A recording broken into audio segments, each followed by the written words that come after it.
Hello everyone. इस video के अंदर हम लोग एचटेट एग्जाम 2018 का ये क्वेश्चन पेपर है और इस वीडियो में हम लोग जीके का एनालिसिस करेंगे, यानी कि हरियाणा जीके का एनालिसिस करेंगे और तीनों ही लेवल का, यानी कि पीआरटी का, टीजीटी का, पीजीटी का, तीनों ही लेवल के क्वेश्चन पेपर में हम 2018 वाले में हरियाणा जीके का एनालिसिस करेंगे। तो चलिए स्टार्ट करते हैं। पहले लेवल 1 का यानी कि पीआरटी वाला कर लेते हैं भाई। तो पीआरटी वाला कहाँ से स्टार्ट है?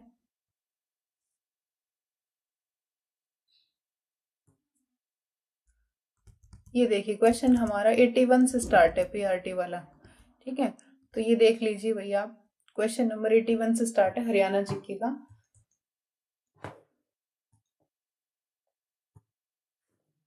तो चलिए स्टार्ट करते हैं। देखो, पानीपत में 1857 की क्रांति का नेता कौन था?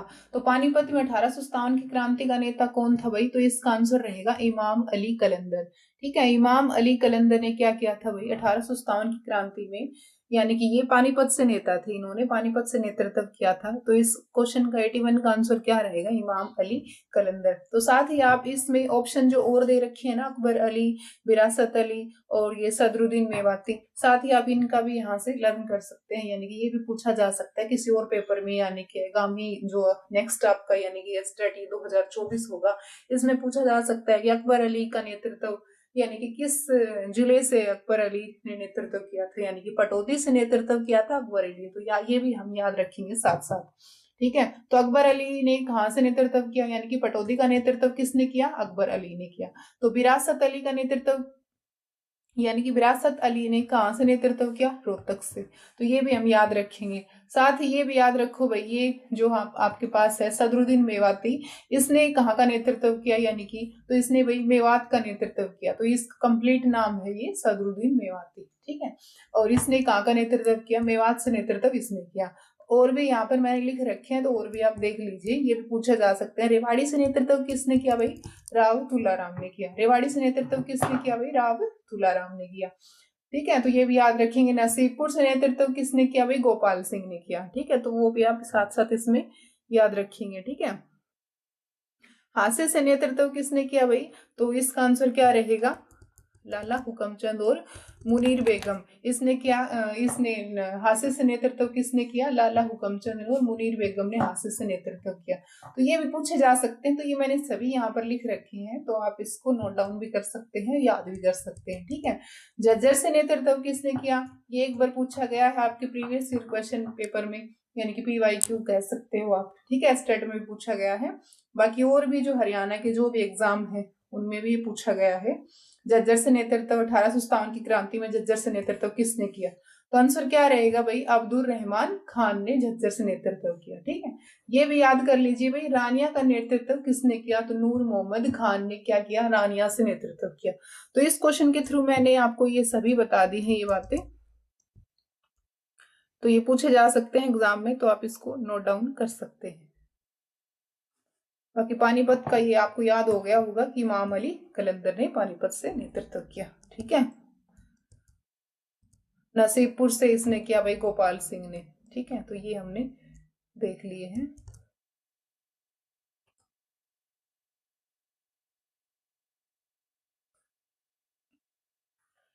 आगे देखिए, इसमें आगे है हमारे पास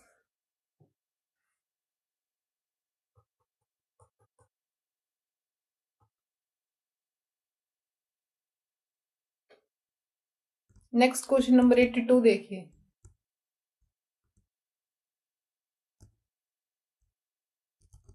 क्वेश्चन नंबर 82 है हमारे पास। ये देखो भाई, पंचकुला जिले में कितने वन्यजीव अभ्यारण्य है?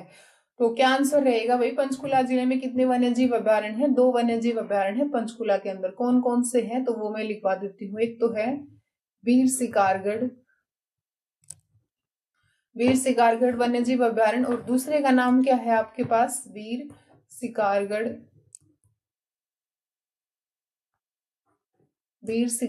वन्यजीव अभ्यारण्य, और दूसरे का नाम है वन्यजीव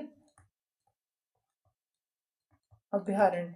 ठीक है, और दूसरे का नाम है खोल ही रहतान, ऐसे करके इसका कुछ नाम है। ठीक है, खोल ही रहतान वन्यजीव अभ्यारण्य। ये दो भाई, ये जो वन्य जीव अभ्यारण्य है यानी वाइल्ड लाइफ सेंचुरी, ये कहाँ पर है? पंचकुला के अंदर है। तो इस क्वेश्चन का आंसर रहेगा 2, यानी ऑप्शन नंबर 2। बाकी कितनी है टोटल वाइल्ड लाइफ सेंचुरी वो भी मैं बता देती हूँ साथ साथ यहाँ पर। यानी कि टोटल आपके पास कह सकते हो, या फिर कुल जो वन्य जीव अभ्यारण्य है कितने हैं? 8 है हरियाणा के अंदर। कौन कौन से हैं वो भी मैं आपको यहाँ पर आठों के आठों यहाँ पर बता देती हूँ। तो पहले आप पंचकुला का ही याद रख लो कि पंचकुला के तो आपके 2 हो गए। एक तो हो गया आपके पास ये वीर शिकारगढ़ वन्य जीव अभ्यारण्य हो गया, और एक दूसरा अभी अभी लिखा है हमने वन्य जीव अभ्यारण्य। ठीक है, दूसरा है आपके पास ये खोल ही रहतान, ऐसे करके इसका नाम है वन्य जीव अभ्यारण्य। 2 झज्जर के हैं आपके पास। कौन कौन से हैं? खप्परवास वन्य जीव अभ्यारण्य है, एक भिंडावास जिसको सुंदर झील के नाम से भी जाना जाता है। तो 2 झज्जर के अंदर है। ये दोनों कहाँ पर है? ये दोनों है पंचकुला के अंदर। ठीक है, ये दोनों कहाँ पर है? ये झज्जर के पर लिखवा देती हूँ यहाँ पर मैं आपको। तो झज्जर में भी 2 ही वन्य जीव अभ्यारण्य है। एक तो है आपके पास ये भिंडावास वन्य जीव अभ्यारण्य जिसको सुंदर झील के नाम से जाना जाता है। तो क्वेश्चन आपसे ये भी पूछा जा सकता है भाई कि कौन से अभ्यारण्य को सुंदर झील के नाम से जाना जाता है? तो आंसर करोगे भाई आप भिंडावास वन्य जीव अभ्यारण्य। ठीक है, और दूसरे का नाम क्या है? खपरवास। ये भी कहां पर है? ये खपरवास जो वन्य जीव अभ्यारण्य है इसका नाम है भाई ये खपरवास।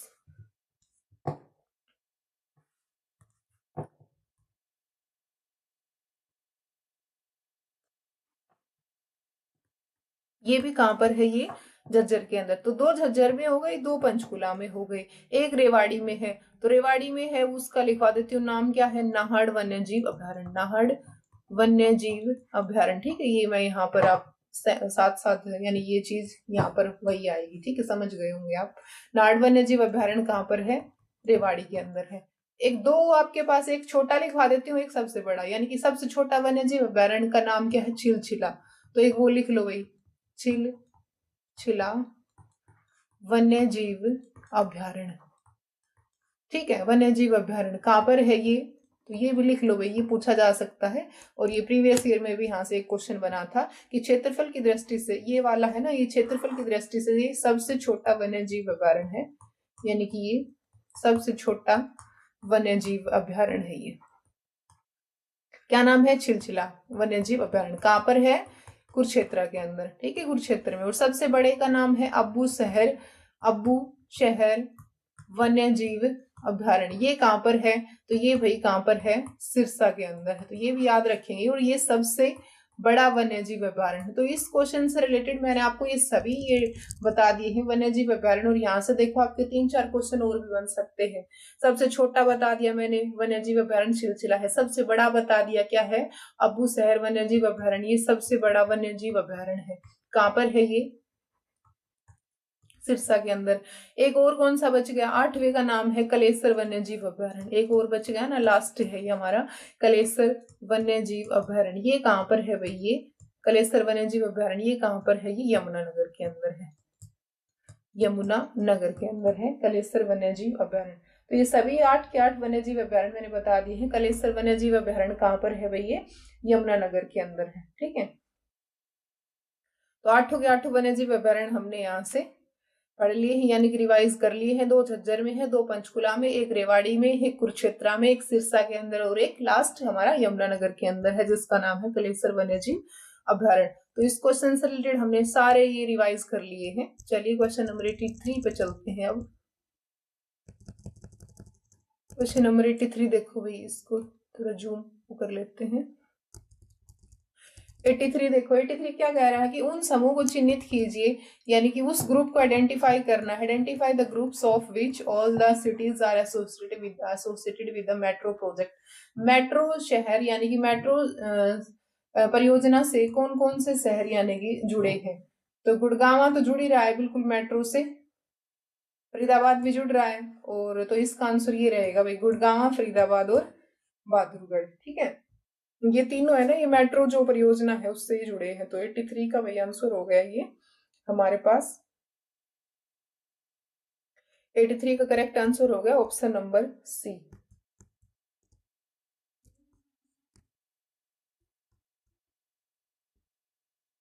ये ऑप्शन नंबर सी इसका करेक्ट आंसर होगा। गुड़गांव, फरीदाबाद और बहादुरगढ़ है ये मेट्रो शहर से, ये जो है मेट्रो प्रोजेक्ट से ये शहर यानी कि ये जुड़े हुए हैं। 84 देखिए, क्वेश्चन नंबर 84 क्या कह रहा है हमसे। क्वेश्चन नंबर 84 कह रहा है कि 2001 से 2011 के मध्य हरियाणा की 10 के यानी कि जनसंख्या वृद्धि कितनी है, यानी कितने % है जनसंख्या है वो इंक्रीज हो गई है। 10 का मतलब यानी कि एक डिकेड के अंदर, 10 सालों में एक डिकेड होता है ना, 10 सालों को 10 ईयर्स को एक डिकेड बोलते हैं। 1 डिकेड बराबर 10 ईयर्स है ना। एक डिकेड में कितने साल होते हैं, 10 साल होते हैं। तो 10 साल में यानी कि 2001 से 2011 की मध्य हरियाणा की 10 की जनसंख्या वृद्धि कितनी हुई, यानी कि, तो ये पास्ट का क्वेश्चन हो गया आपसे, पहले का है नहीं, यानी कि 2018 की बात है। बाकी अब ये पूछा नहीं जाएगा, अब तो ये नेक्स्ट जो करंट के क्वेश्चन है वो पूछे जाएंगे, यानी कि कौन से डाटा है वो चेंज हुए। बाकी इसका आंसर है 84 का, वो 4 आएगा भाई। 19.9% जनसंख्या में वृद्धि हुई है। अब तो आपसे क्वेश्चन पूछा जाएगा 2011 से लेकर के 2021 में, यानी कि ये पूछा जा सकता है, ठीक है। तो 84 में हो गया, 4 आएगा भाई। 84 का करेक्ट आंसर आएगा ऑप्शन नंबर 4 आएगा।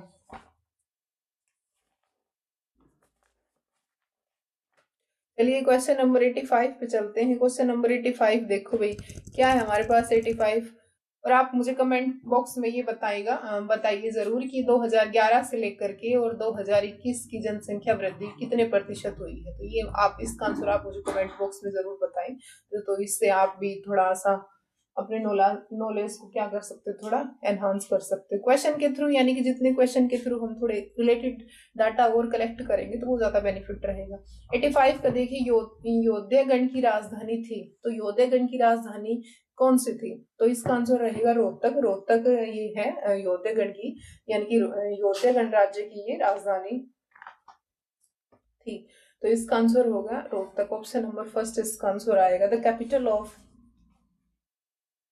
और इससे रिलेटेड भी मैं आपको थोड़ा सा लिखवा देती हूँ यहाँ पर। कैपिटल ऑफ क्या है हमारे पास, ये देखिए, कैपिटल ऑफ योद्धेगण वाज, योद्धेगण वाज, इस कैपिटल क्या थी, रोहतक थी। आंसर रहेगा रोहतक, ऑप्शन नंबर फर्स्ट।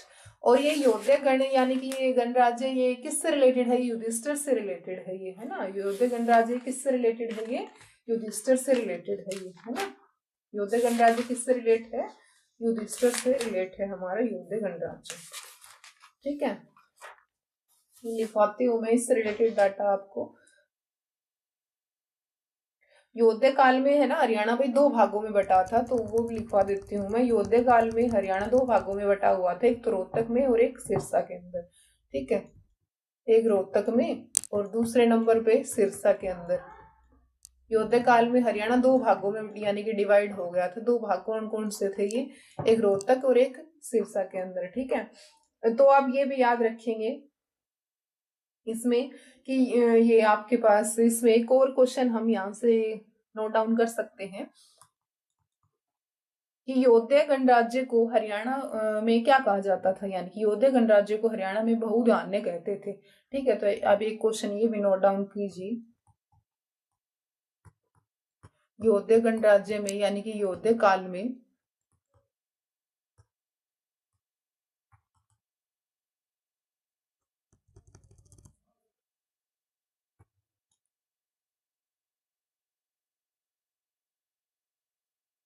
योद्धे गणराज्य में हरियाणा को क्या कहते थे भाई, बहुधान्य कहते थे, ठीक है। क्या बोलते थे भाई, बहुधान्य कहते थे, यानी कि बहुधान्यक कहते थे, ठीक है। योद्धे गणराज्य गणतंत्र राज्य था, और योद्धे गणतंत्र राज्य है जिसका पता महाभारत के द्रोण पर्व से चलता है, ठीक है। तो इससे रिलेटेड आप ये थोड़े से फैक्ट्स और याद रख सकते हैं, ठीक है। योद्धे गणराज्य में, योद्धे गणराज्य को हरियाणा में क्या कहते थे, यानी कि बहुधान्यक कहते थे, ठीक है। योद्धे गणराज्य को हरियाणा में क्या कहते थे, ये बहुधान्यक कहते थे, ठीक है। क्या कहते थे, बहुधान्यक कहते थे। तो थोड़ा सा इसको आप याद रख लीजिएगा। चलिए आगे पढ़ते हैं हम इससे। क्वेश्चन नंबर 86 देखिए, who is known as Haryana Kesari. Haryana Kesari किसे बोलते हैं, यानी कि किसको कहते हैं? श्री छोटू राम को, लाला लाजपत राय को, पंडित नेकीराम को, या लाला मुरलीधर को? तो हरियाणा केसरी के नाम से भाई कौन प्रसिद्ध है, यानी कि कौन जाना जाता है? तो इसका आंसर रहेगा पंडित नेकीराम को भाई हरियाणा केसरी के नाम से जाना जाता है। हरियाणा केसरी के रूप में कौन प्रसिद्ध है? पंडित नेकीराम। और इन्होंने कौन सी पत्रिका निकाली है वो भी लिखवा देती हूँ, संवाद पत्रिका है। वो किसके नाम से है? पंडित नेकीराम शर्मा के नाम से है संवाद पत्रिका। ठीक है, संवाद पत्रिका का संपादक किसने किया? भाई पंडित नेकीराम शर्मा ने। तो ये भी आप याद रखिए, संवाद पत्रिका का किससे संबंध है? पंडित नेकीराम से। तो ये भी आप साथ साथ ये भी याद रखेंगे। ठीक है, तो ये आपके पास 86 हो गया। 87 पे चलते हैं। 87 है हमारे पास, ये महाराणा प्रताप बागवानी विश्वविद्यालय अवस्थित है। तो ये जो महाराणा प्रताप बागवानी विश्वविद्यालय है ना, ये कहाँ पर है भाई? कहाँ पर है? तो इसका आंसर है ये महाराणा प्रताप बागवानी विश्वविद्यालय कहाँ पर है? महाराणा प्रताप हॉर्टिकल्चर जो यूनिवर्सिटी है ये आपके पास कहाँ सिचुएटेड है? ये करनाल डिस्ट्रिक्ट के अंदर है, करनाल जिले में है महाराणा प्रताप बागवानी विश्वविद्यालय। चलिए नेक्स्ट क्वेश्चन देखिए, तो इसका आंसर होगा ऑप्शन नंबर 4। 88 देखिए भाई, नीरज चोपड़ा ने एशियाई खेल 2018 में स्वर्ण पदक जीता, वे किस खेल से संबंध है? तो नीरज चोपड़ा है भाला फेंक से, यानी कि जेवलिन थ्रो से ये संबंध रखते हैं, यानी कि इस खेल से ये बिलोंग करते हैं। भाला फेंक से ये बिलोंग रखते हैं, यानी कि इससे ये संबंध है जेवलिन थ्रो जिसको हम बोलते हैं। ठीक है, भाला फेंक। और 2018 में इन्होंने स्वर्ण पदक जीता था। लेकिन अब आप क्वेश्चन आएगा तो पीछे का नहीं आएगा, यानी कि करंट अफेयर से रिलेट आएगा। तो नीरज चोपड़ा ने, यानी कि अभी यानी कि पेरिस, ये जो आपके पास ओलंपिक हुए हैं 2024 में, सॉरी 2024 में अभी, यानी कि ओलंपिक हुए हैं, उससे रिलेटेड क्वेश्चन पूछा जाएगा कि ओलंपिक, पेरिस ओलंपिक 2024 में नीरज चोपड़ा ने कौन सा स्थान जीता, यानी कि कौन सा पदक जीता? तो ये भी याद रखेंगे, नीरज चोपड़ा ने कौन सा पदक जीता? रजत पदक जीता है इन्होंने, सिल्वर मेडल इन्हें मिला है। ठीक है, सिल्वर मेडल इन्होंने जीता है पेरिस ओलंपिक 2024 में। नीरज चोपड़ा ने कौन सा पदक जीता है? रजत पदक। कहां से बिलोंग करते हैं नीरज चोपड़ा? ये भी याद रखिएगा, नीरज चोपड़ा पानीपत जिले से बिलोंग करते हैं, पानीपत से संबंध रखते हैं नीरज चोपड़ा। जेवलिन थ्रो में इन्होंने पेरिस ओलंपिक 2024 में इन्होंने क्या, कौन सा पदक जीता है? रजत पदक जीता है। और साथ ही ये जो डायमंड जो लीग कंपटीशन हुआ था लुसाने के अंदर, उसमें भी ये दूसरे स्थान पर रहे हैं, तो वो भी यहाँ पर आप नोट कर सकते हो। लुसाने में ये जो डायमंड लीग कंपटीशन हुआ था, लुसाने डायमंड लीग 2024 में जो एथलेटिक्स की जो प्रतियोगिता हुई थी, एथलेटिक्स की जो प्रतियोगिता हुई थी, यानी कि पुरुषों में, पुरुष भाला फेंक में, एथलेटिक प्रतियोगिता पुरुष भाला फेंक में ये दूसरे स्थान पर रहे हैं ये, यानी कि जेवलिन थ्रो के अंदर ये दूसरे स्थान पर रहे। कौन से पोजीशन पे रहे हैं? ये दूसरे पोजीशन पे रहे हैं। तो ये भी आप याद रखेंगे साथ साथ, ये दोनों पॉइंट आप जरूर याद रखिएगा नीरज चोपड़ा से रिलेटेड। और ये 2 बार यानी कि ओलंपियन बन चुके हैं ये भी आपको पता होना चाहिए ये बात। 89 का देखिए, क्वेश्चन नंबर 89 है, निम्नलिखित में से कौन सा सुमेलित नहीं, यानी कि कौन सा यहाँ पर गलत दिया हुआ है? Which of the following is not correctly match? तो देखो, बड़खल झील फरीदाबाद ये बिल्कुल सही है, खलीलपुर झील गुड़गांव ये भी बिल्कुल सही है, चंदेली झील झज्जर ये गलत है। चंदेली झील कहाँ पर है भाई? मेवात के अंदर है। ठीक है, कोटला झील, चंदेली झील ये दोनों कहाँ पर है? ये मेवात के अंदर है। ठीक है, कोटला झील है, चंदेली झील है, ये कहाँ पर है? ये दोनों झील कहाँ पर है? ये दोनों झील वही कहाँ है? मेवात के अंदर है, झज्जर में नहीं है। ठीक है, और करण झील करनाल, तो ये भी ठीक है। तो कौन सा गलत है? चंदेली झील झज्जर ये वाला गलत है, इसलिए हमारा ऑप्शन नंबर 3 बिल्कुल सही रहेगा, क्योंकि यहाँ पर नॉट करेक्टली मैच पूछा था। 90 का देखिए, हरियाणा में कितने प्रशासनिक उपखंड हैं? 90 का है, how many administrative sub division are there in Haryana? Haryana में कितने एडमिनिस्ट्रेटिव सब डिवीजन है भाई? तो इसका आंसर रहेगा 73। हरियाणा में कितने प्रशासनिक उपखंड हैं? तो इसका आंसर रहेगा 73। तो इसके पेपर के यानी कि ये तो पूरे हो गए हैं। लेवल 1 के तो ये आपके क्या बोलते हैं हरियाणा जीके के जो क्वेश्चन है वो कंप्लीट हो गए हैं। साथ ही अब लेवल 2 के भी डिस्कस कर लेते हैं और लेवल 3 के भी डिस्कस कर लेते हैं, ठीक है। तो वो भी साथ साथ हम डिस्कस कर लेते हैं। क्वेश्चन भाई आप यहाँ पर तो देखो उपखंड पूछ रखा है, जरूरी नहीं है कि आपसे उपखंड ही पूछा जाएगा, आपसे तहसील भी पूछी जा सकती है, ठीक है। कितनी तहसील है वो भी पूछा जा सकता है, तो तहसील भी याद रखिएगा आप, तहसील पूछी जा सकती है आपसे। तहसील है आपके पास 94, ठीक है। उप तहसील कितनी है वो भी पूछा जा सकता है, तो उप तहसील कितनी है भाई, ये 49। इसका उल्टा कर दीजिए उप तहसील। और अगर 49 ऑप्शन में ना मिले तो आपको 50 कर देना है, या तो ऑप्शन में 50 मिलेगा या 49, तो आप 50 पे टिक करेंगे। उप तहसील कितनी हो गई, 50 हो गई है।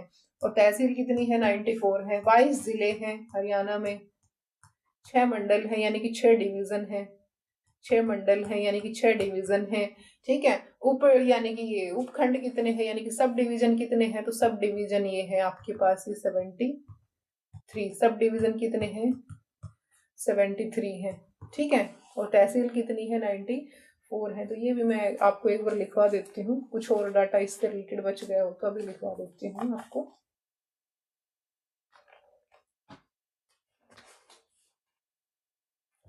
चलिए क्वेश्चन ये तो 90 हमारे कंप्लीट हो गए हैं।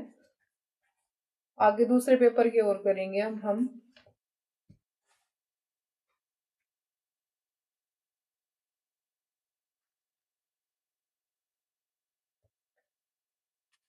तो आप मुझे कमेंट बॉक्स में ये बताइए कि उपमंडल कितने हैं, ठीक है। मंडल मैंने आपको बता दिए हैं 6, तो आप मुझे कमेंट बॉक्स में ये बताइए कि हरियाणा में कितने उपमंडल है, ठीक है। कमेंट बॉक्स में आप इसका आंसर मुझे जरूर बताइएगा, ठीक है। एक क्वेश्चन मैंने क्वेश्चन फॉर यू आपके लिए छोड़ दिया कि हरियाणा में कितने उपमंडल है, ठीक है।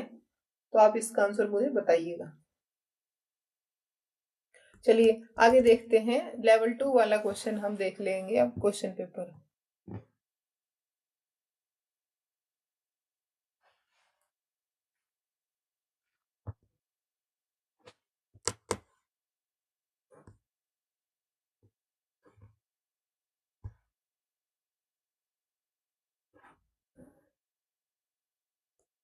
अब साथ साथ वही लेवल 2 वाला इस वो डिस्कस कर लेते हैं। लेवल 2 में यानी कि ये 2018 वाले क्वेश्चन पेपर में हम लेवल 2 में हरियाणा जीके का देख लेते हैं।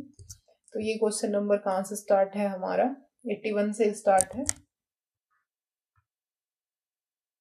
तो लेवल 2 का देखते हैं अब हम।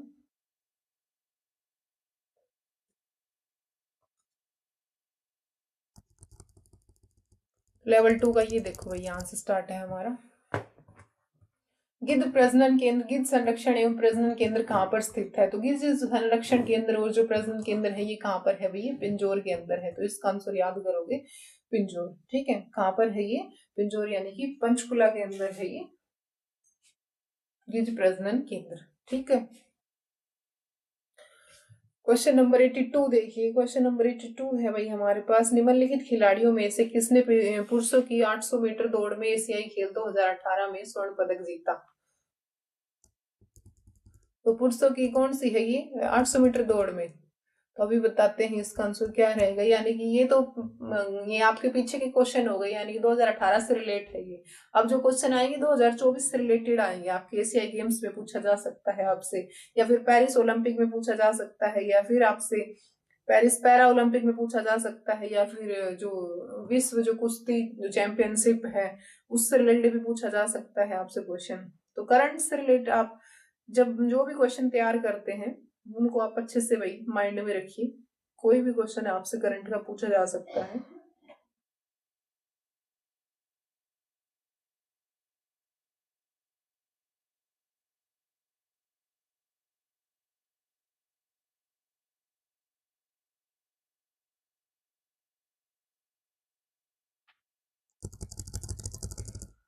तब तक ये आप इस क्वेश्चन को पढ़िएगा। हरियाणा का क्षेत्र जो पूर्व मध्यकाल में भंडारकों के प्रभाव क्षेत्र में अंतर्गत नहीं आता था, तो इसके ऑप्शन है रेवाड़ी, अंबाला, पानीपत, कुरुक्षेत्र। तो इसका आंसर भी आप दे सकते हैं मुझे कमेंट बॉक्स में। तब तक मैं आपको इसके आंसर एग्जैक्ट आंसर आपको बताती हूँ कि लेवल 2 वाले क्वेश्चन पेपर के। चलिए तो ये T1 का हमारे पास ये आंसर हो गया है। T1 में क्या आएगा, ये करेक्ट ऑप्शन हमारा गिब्स प्रजनन केंद्र कहाँ पर है भाई, ये पिंजौर के अंदर है ये, ठीक है। तो ये यानी कि पिंजौर ऑप्शन में ना मिले तो आप भी पंचकुला करोगे, पंचकुला ऑप्शन में मिलेगा। पिंजौर कहाँ पर है, पंचकुला के अंदर है। तो 81 का हो गया ऑप्शन नंबर 4।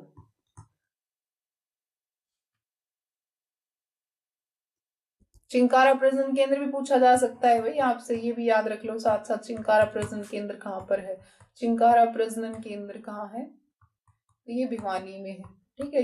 ये भी आया था, ये वाला क्वेश्चन भी आपका ये भी आया हुआ है PYQ के अंदर। चिंकारा प्रजनन केंद्र कहाँ पर है, ये भिवानी के अंदर है चिंकारा प्रजनन केंद्र, ठीक है। प्रजनन केंद्र से रिलेटेड एक दो क्वेश्चन पूछ लेता है एग्जामिनर, तो सभी प्रजनन केंद्र भैया पढ़िएगा जरूर। जो कैरू के अंदर है मगरमच्छ प्रजनन केंद्र, ठीक है। कैरू के अंदर कौन सा है, मगरमच्छ प्रजनन केंद्र, ये कैरू के अंदर है भाई, ठीक है। और ये मोरनी में, झाबुआ में ये और है मोर प्रजनन केंद्र है ये, ठीक है, झाबुआ के अंदर, ठीक है।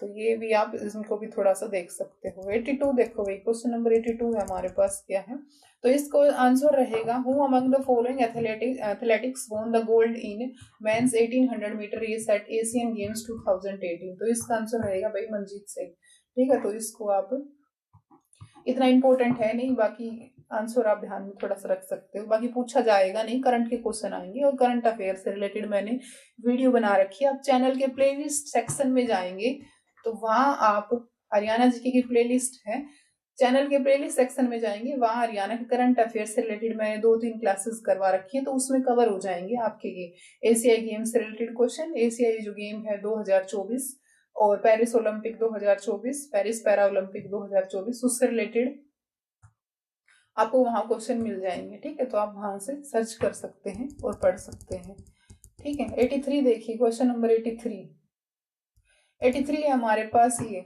हरियाणा का क्षेत्र जो पूर्व मध्यकाल में भंडारकों के प्रभाव क्षेत्र के अंतर्गत आता था। तो क्या आंसर रहेगा भाई इसका, तो इसका आंसर रहेगा 83 का ऑप्शन नंबर फर्स्ट, यानी कि रेवाड़ी, ठीक है। रेवाड़ी इसका करेक्ट आंसर रहेगा।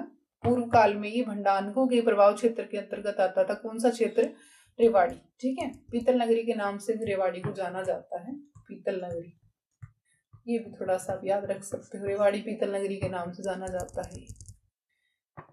नेक्स्ट देखिए, क्वेश्चन नंबर 84, लाला मुरलीधर के बारे में निम्नलिखित कथनों पर विचार कीजिए। तो लाला मुरलीधर के बारे में भाई कौन से कथन यानी कि सही है, तो पहला जो स्टेटमेंट है, उन्होंने अंबाला से वकालत की। और दूसरा स्टेटमेंट है हमारे पास, उन्होंने बंबई में आयोजित कांग्रेस के प्रथम अधिवेशन में भाग लिया। बिल्कुल सही है दोनों स्टेटमेंट। लाला मुरलीधर ने अंबाला से बिल्कुल वकालत की थी और उन्होंने मुंबई के अंदर यानी कि बंबई में आयोजित कांग्रेस के प्रथम अधिवेशन में इन्होंने पार्टिसिपेट किया यानी कि भाग लिया था, ठीक है। First session of Congress held at Mumbai he attended, उन्होंने इसमें भाग लिया था यानी कि अटेंड किया था।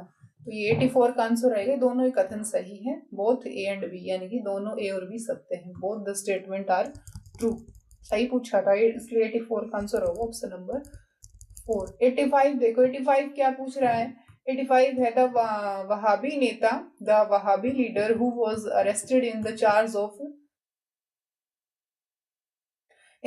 Of sedition during 19th century. वहाबी नेता जिसे 19वीं शताब्दी के दौरान देशद्रोह के आरोप में गिरफ्तार किया, यानी देशद्रोह के आरोप में किसे गिरफ्तार किया 19वीं शताब्दी के अंदर, तो कौन वहाबी नेता थे, तो इसका आंसर क्या रहेगा 85 का ऑप्शन नंबर फर्स्ट, यानी कि मोहम्मद जफर इसका करेक्ट आंसर रहेगा। इनको गिरफ्तार कर लिया था देशद्रोह के आरोप में, तो ऑप्शन नंबर फर्स्ट करेक्ट रहेगा। आगे देखिए 86 का, देखिए ये कौन कौन सी, ये पूछा है कि ये शैक्षणिक केंद्र है यानी कि एजुकेशनल इंस्टीट्यूट है, और ये कौन कौन से डिस्ट्रिक्ट से बिलोंग करते हैं। तो आईआईएम को क्या बोलते हैं, Indian institute of management. Indian institute of management कहाँ पर है भैया आपका, ये रोहतक के अंदर है, ठीक है। आईआईएम किससे बिलोंग करेगा, रोहतक से। फिर आगे है ये आईआईटी, ठीक है। तो ये कहाँ पर है, ये तो ये क्या क्या दे रखे हैं, देखो मैच करवाना है हमें, करेक्ट कोड मैच करवाना है। एनआईटी, ये एनआईटी की जगह टी आना चाहिए। एनआईटी कहाँ पर है, कुरुक्षेत्र में है एनआईटी भाई, national institute of technology, D की जगह टी आना चाहिए। ठीक है, एनआईटी कहाँ पर है, ये कुरुक्षेत्र के अंदर है, नेशनल इंस्टीट्यूट ऑफ टेक्नोलॉजी कहाँ पर है, ये कुरुक्षेत्र के अंदर है।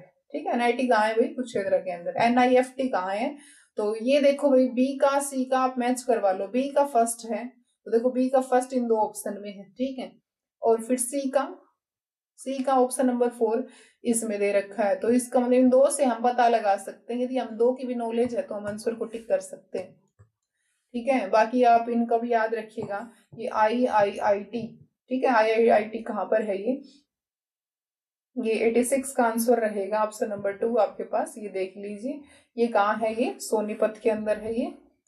और ये एक बच गया आपके पास NIFT, ये कहाँ पर है भाई, ये पंचकुला के अंदर। और पंचकुला में फैशन डिजाइनिंग का भी है भाई, वो भी याद रखिएगा, फैशन डिजाइनिंग इंस्टीट्यूट है भाई वो भी कहाँ पर है, पंचकुला में। ये पूछा गया था 2023 में, ये क्वेश्चन पूछा गया था कि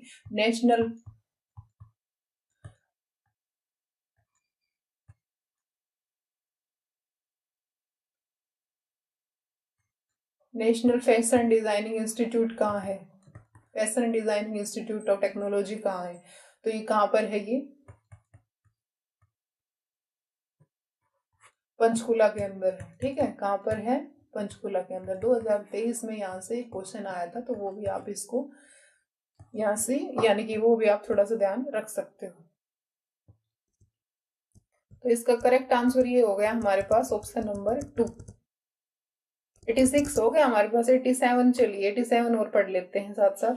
87 है, ये देखिए झज्जर जिले में कितने वन्य जीव अभ्यारण्य हैं, तो ये मैंने फर्स्ट जो लेवल 1 में है उसमें डिटेल में बता दिया है कि वन्य जीव अभ्यारण्य टोटल 8 हैं, 2 झज्जर में है, 2 पंचकुला में, एक रेवाड़ी के अंदर है आपके पास, एक सिरसा में है, यमुनानगर के अंदर है, और एक कुरुक्षेत्र में है। तो टोटल ये 8 के 8 हमने डिस्कस कर ली है, यानी कि अभी थोड़ी देर पहले ही जस्ट हमने 5-7 मिनट पहले डिस्कस किए हैं। तो कितने हैं झज्जर वन्य जीव अभ्यारण्य, झज्जर जिले में 2 वन्य जीव अभ्यारण्य, एक का नाम है विंडावास वन्य जीव अभ्यारण्य और दूसरे का नाम है खपरवास। 87 का हो गया ऑप्शन नंबर फर्स्ट, यानी कि 2 वन्य जीव अभ्यारण्य। 88 देखिए, 88 है हमारे पास, निम्नलिखित में से कौन से जिले में सबसे कम शहरी जनसंख्या है, तो शहर की जनसंख्या सबसे कम किस में है, तो क्या आंसर रहेगा इसका ऑप्शन नंबर 2, यानी कि महेंद्रगढ़ के अंदर। ये जो जिला है इसमें गांव की आबादी ज्यादा है, यानी कि गांव की जो पॉपुलेशन है, गांवों की पॉपुलेशन ज्यादा है, ये गांवों से घिरा हुआ है ये जो जिला है आपका। शहरी जो जनसंख्या है इसमें सबसे कम है। खनिजों का शहर बोला जाता है, ये भी याद रखिएगा, महेंद्रगढ़ जिले को क्या बोला जाता है, खनिजों का शहर, यानी कि सबसे ज्यादा मिनरल्स है वो महेंद्रगढ़ जिले में मिलते हैं। ठीक है, 88 का हो गया ऑप्शन नंबर 2।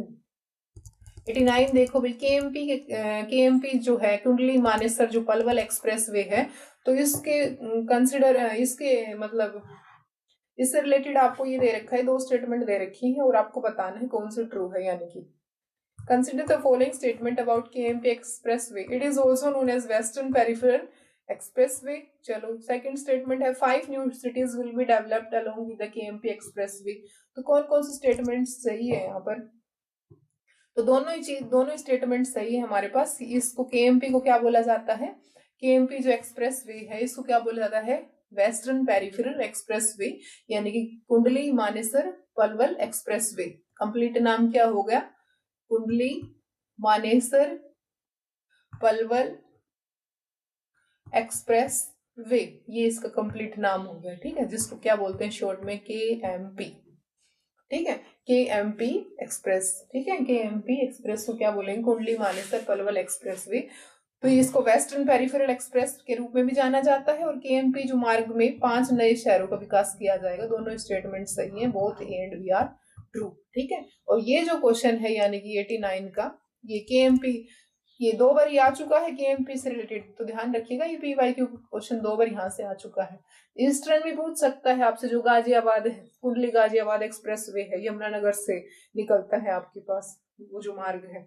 तो केएमपी के बारे में भी आपसे पूछ सकता है, इसकी लंबाई है 135.5। ठीक है, किलोमीटर, ये इसकी लंबाई है इसकी केएमपी की, तो इसकी जो टोटल लेंथ है वो याद रखिएगा। ईस्टर्न पेरिफेरल एक्सप्रेस की भी और वेस्टर्न पेरिफेरल एक्सप्रेस दोनों की लेंथ इतनी है 135.5 किलोमीटर ही है दोनों की, तो ये भी आप भाई इसको भी आप याद रख सकते हो। तो इसमें दोनों स्टेटमेंट सही है। 90 का देखो भाई, 90 का क्वेश्चन क्या है हमारे पास,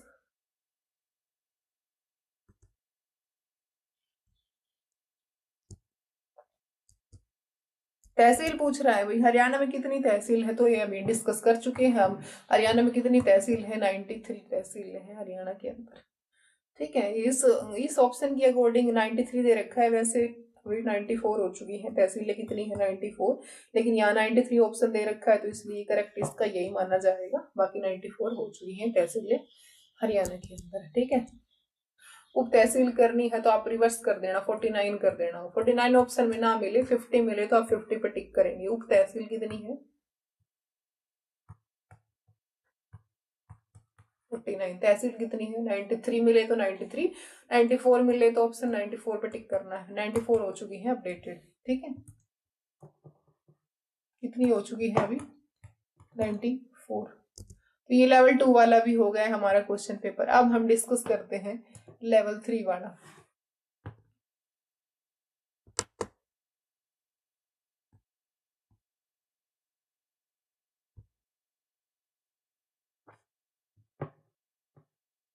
अब इसमें हम लेवल 3 वाला है, इसमें हरियाणा जीके का और एनालिसिस कर लेते हैं। ये देखिए कहाँ से स्टार्ट है, 81 से हमारा स्टार्ट है।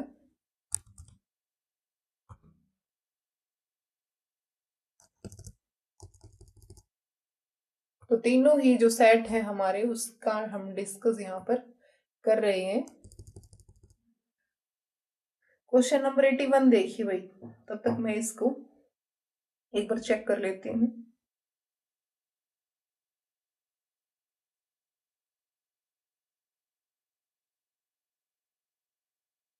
क्वेश्चन नंबर 81 देखिए। 81 क्या है हमारे पास, खिलाड़ी जिसने 2018 के एशियाई खेलों में स्वर्ण पदक जीता।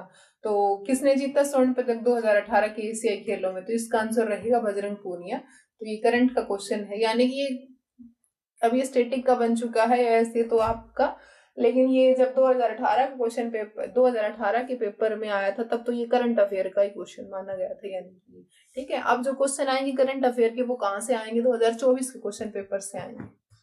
ठीक है, 2024 से आएंगे आपकी करंट अफेयर के क्वेश्चन एस्टेट एग्जाम के अंदर, यानी कि और करंट अफेयर के आप क्वेश्चन कहाँ से तैयार करोगे, हरियाणा जीके की प्लेलिस्ट है,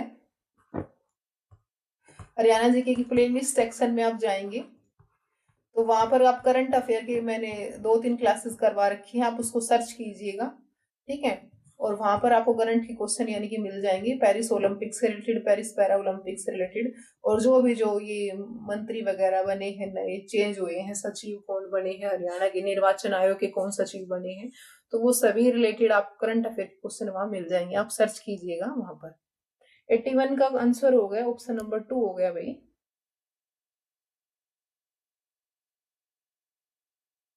82 देखो भाई, 82 है निम्नलिखित में से कौन सी नदी साइबी में समाहित नहीं होती, यानी कि कौन सी नदी साइबी में नहीं मिलती। साइबी नदी कहाँ से निकलती है, तो ये भी याद रखेंगे भाई, साइबी नदी कहाँ से, रेवाड़ी से निकलती है साइबी नदी। ठीक है, हरियाणा में कहाँ से प्रवेश करती है साइबी नदी, रेवाड़ी जिले से। ठीक है, तो 82 में तो आंसर पूछा है कि कौन सी जो नदी है साइबी में नहीं मिलती, तो दोहान, इंदौरी, कसावटी, ये तीनों नदी साइबी में वही मिल जाती है। कौन सी नहीं मिलती, ये दसवती नदी है, ये हरियाणा की, ये साइबी नदी में नहीं मिलती। ऑप्शन नंबर 4 इसका करेक्ट हो जाएगा। चलिए क्वेश्चन नंबर भाई ये देखो 83, the reason in which colonel colonel Jeran the counter attack attack against 1857 revolutionaries. क्षेत्र जिसमें कर्नल जेरोड ने 1857 के क्रांतिकारियों के विरुद्ध आक्रमण का नेतृत्व किया। तो कौन से यानी किसके विरुद्ध, कौन से क्षेत्र में इन्होंने आक्रमण किया। ठीक है, 1857 के क्रांतिकारियों के विरुद्ध आक्रमण का नेतृत्व किया, तो कौन सा क्षेत्र था जिसमें कर्नल जेरोड ने नेतृत्व किया, यानी कि क्रांतिकारियों के विरुद्ध आक्रमण किया। तो 83 का हो जाएगा ऑप्शन नंबर 4, नारनौल से बिलोंग करते थे कौन, कर्नल जेरोन। ठीक है, इस क्षेत्र से इसने क्या किया, नेतृत्व किया, यानी कि विरोध आक्रमण का नेतृत्व किया, नारनौल आएगा। ऑप्शन नंबर 4 हो जाएगा 83 का। 84 देखो, 84 है 84 है हमारे पास 2011 की जनगणना के आधार पर, जनगणना 2011 के आधार पर हरियाणा की पुरुष साक्षरता दर कितनी है? तो 2011 की जनगणना के अनुसार पुरुष साक्षरता दर कितनी है भाई? 84 का करेक्ट आंसर हो जाएगा ऑप्शन नंबर 3, यानी कि। और साक्षरता सबसे ज्यादा कहाँ की है भाई? गुड़गांव जिले है, लिटरेसी रेट सबसे ज्यादा है गुड़गांव जिले की, ठीक है। पुरुष साक्षरता गुड़गांव जिले की है, ठीक है। तो यहाँ पर इसका आंसर क्या रहेगा? 84 का ऑप्शन नंबर 3 हो जाएगा। 85 देखिए भाई, 85 है हमारे पास। विद्या निम्नलिखित में से किस राज्यों के साथ कलेसर राष्ट्रीय पार्क अपनी सीमा साझा करता है? With which of the following state the Kalesar national park share its boundary? तो कलेसर जो नेशनल पार्क है जो कहाँ पर है? ये यमुनानगर के अंदर है। सबसे पहले तो यही बात याद रखेंगे कि जो हमारे पास टोटल जो नेशनल पार्क है वो 2 है। टोटल नेशनल पार्क कितने हैं भाई हरियाणा में? नेशनल पार्क कितने हैं, राष्ट्रीय उद्यान कितने हैं? 2 है। एक तो है सुल्तानपुर नेशनल पार्क और दूसरा कौन सा है? एक तो है हमारे पास सुल्तानपुर नेशनल पार्क और दूसरा कौन सा है? ये कलेसर नेशनल पार्क। 2 राष्ट्रीय पार्क हैं ये। सुल्तानपुर कहाँ पर है? गुड़गांव के अंदर है। सुल्तानपुर नेशनल पार्क कहाँ पर है? गुड़गांव। कलेसर नेशनल पार्क कहाँ पर है? ये यमुनानगर के अंदर है। क्वेश्चन में आपसे ये पूछ रहा है कि जो कलेसर जो राष्ट्रीय पार्क है वो किन राज्यों के साथ सीमा साझा करता है? हिमाचल प्रदेश के साथ, उत्तराखंड के साथ, पंजाब के साथ, राजस्थान के साथ। तो देखो राजस्थान तो थोड़ा सा साइड में पड़ जाएगा और उत्तराखंड, हिमाचल प्रदेश, पंजाब, तो इनमें से किसके साथ ये सीमा साझा करेगा? तो 85 का करेक्ट आंसर हो जाएगा ऑप्शन नंबर 2। ये इन 2 के साथ ही करेगा। कौन कौन से के साथ भाई? हिमाचल प्रदेश के साथ और उत्तराखंड के साथ ये सीमा साझा करता है कलेसर नेशनल पार्क, ठीक है। यमुनानगर के अंदर जो है कलेसर नेशनल पार्क इन 2 के साथ यानी कि ये बाउंड्री है, शेयर करता है। फर्स्ट और सेकंड हो जाएगा इसका करेक्ट। ये दोनों के साथ, इन दोनों के साथ ही शेयर करता है। चलिए कितने हो गए क्वेश्चन हमारे ये इसमें? 85 हो गए, 5 और बच गए हैं, वो भी डिस्कस कर लेते हैं फटाफट से। फिर ये वीडियो हम यहाँ पर इसको स्टॉप कर देंगे। नेक्स्ट जो क्लास करेंगे वो किसी और यानी कि पेपर से रिलेटेड करेंगे। देखिए 86 का देखो, पंडित नेकीराम शर्मा के बारे में निम्नलिखित में से कौन सा कथन सत्य है? तो पंडित नेकीराम शर्मा ने तिलक के होम रूल आंदोलन में भूमिका निभाई थी। चलो सेकंड स्टेटमेंट पढ़िए। असहयोग आंदोलन के दौरान उन्होंने भिवानी में गांधी जी की एक जनसभा का आयोजन किया था। उन्होंने भिवानी में एक संदेश पत्रिका यानी कि संदेश पत्रिका का प्रकाशित की यानी कि विमोचन किया। तो ये तो बिल्कुल सही स्टेटमेंट है, यानी कि पंडित नेकीराम का संबंध संदेश पत्रिका से है, ये भिवानी जिले से निकाली थी यानी कि साप्ताहिक पत्रिका है। तो ये भी ठीक है। तो कौन सा स्टेटमेंट यहाँ पर यानी कि गलत है? तो 86 का भाई ये 4th जो स्टेटमेंट है ये 1952 से लेकर के 1956 तक वो राज्यसभा के सदस्य रहे। ये जो स्टेटमेंट है ये गलत है और जो गलत है वही हमारा आंसर है, ठीक है। यही स्टेटमेंट है ये गलत है 4th वाली, बाकी ये तीनों स्टेटमेंट बिल्कुल सही है, ठीक है। चलिए आगे देखो 87 देखो। 87 है हमारे पास, मुख्यमंत्री विवाह सगुन योजना के बारे में निम्नलिखित कथनों पर विचार कीजिए। तो क्या पूछा है हमसे? ये एक विधवा की पुत्री के विवाह हेतु 51,000 रुपए का अनुदान किया जाता है। चलो आगे बिल्कुल सही स्टेटमेंट है। नेक्स्ट स्टेटमेंट और देखो, ऐसी विधवा महिला की वार्षिक आय 1 लाख रुपए से कम होनी चाहिए। तो यहाँ पर पूछा है यानी कि कौन सा स्टेटमेंट सही है इनमें से? फर्स्ट सही है, only first is correct, second is correct, neither one is no, 2 is correct, और ये आ जाएगा। दोनों स्टेटमेंट यहाँ पर सही है। ऑप्शन नंबर 4 आ जाएगा इसका करेक्ट आंसर। दोनों स्टेटमेंट सही है इसकी।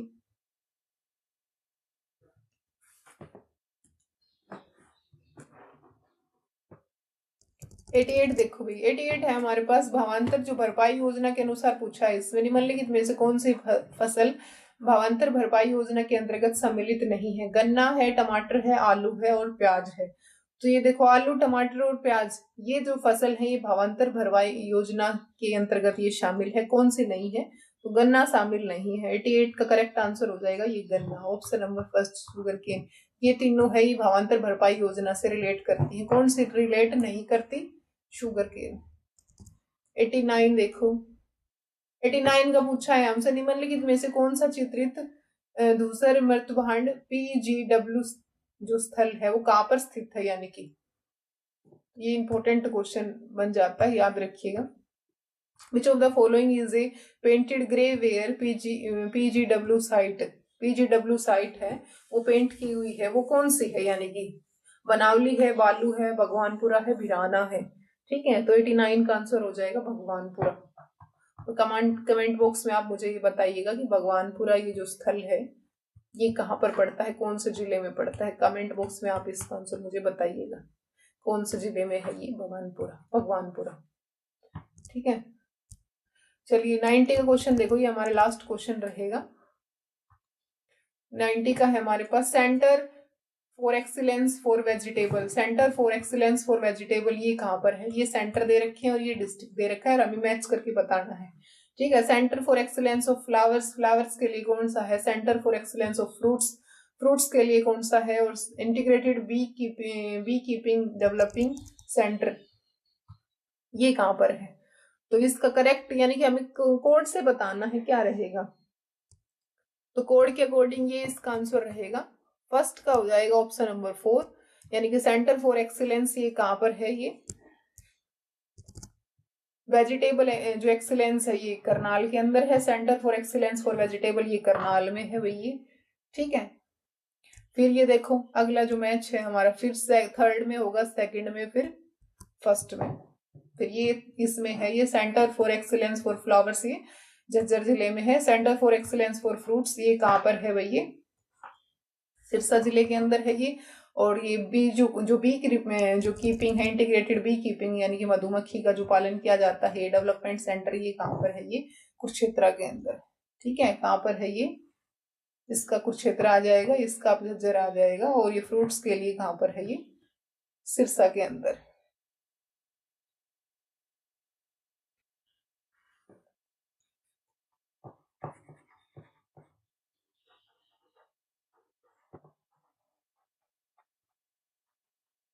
तो इसका आंसर है ऑप्शन नंबर 4 आएगा। इसका ऑप्शन नंबर 4 इसका करेक्ट रहेगा। चलिए, ये हमने डिस्कस कर लिए हैं 2018 से। ये जो क्वेश्चन पेपर हैं 2018 के तीनों सेट कर लिए हैं, 2019 के करेंगे नेक्स्ट वीडियो के अंदर। ठीक है, थैंक्स फॉर वॉचिंग मी।